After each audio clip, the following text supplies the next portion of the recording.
In early 1989, a husband and wife with 2 children were advised by their doctor that it might be in their best interest to terminate their pregnancy.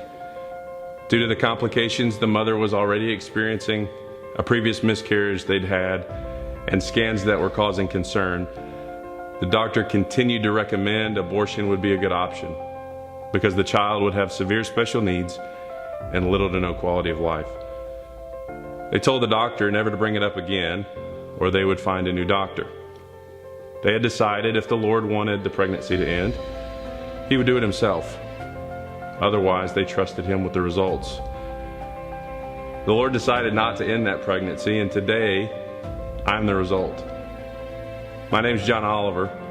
I'm a husband, a father of 2 beautiful children, a pastor, and a board member for First Choice Women's Center. You know, conversations surrounding abortion tend to elicit visceral response. I've lost relationships with family members over my pro-life stance and recently was told, "You're a man, why don't you send this one out?" in response to a statement supporting life.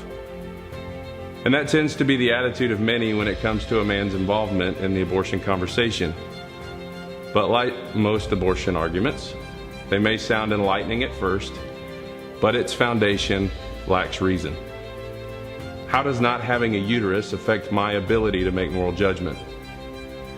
Telling men to sit out on the conversation surrounding abortion and ministering to women in crisis are part of the reason for the crisis of abortion for the last 50 years.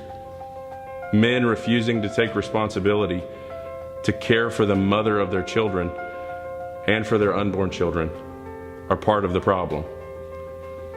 My desire as a pastor and as a board member is to encourage other men to not only be vocal in the calls for life, but also to bring awareness to the critical need for ministries of compassion that need male voices. As Christians, we serve a compassionate God who extends mercy to us when we are at our most vulnerable. Repeatedly in the Gospels, we find Jesus give compassion and sympathy to His disciples and others. Whether it's Peter's temper, Thomas's doubt, or our own shortcomings, we serve a God who meets us in crisis, in regret, in sorrow and shame, and extends to us mercy, compassion, forgiveness, hope, and healing. And when we meet women in their deepest pain with the hope of the gospel, God brings life. It may be in the form of forgiveness and restoration years down the road.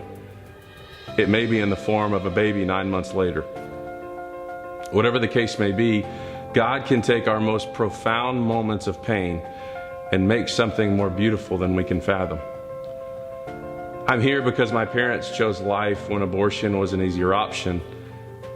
My children are here because their birth mothers chose life when abortion was a more convenient solution.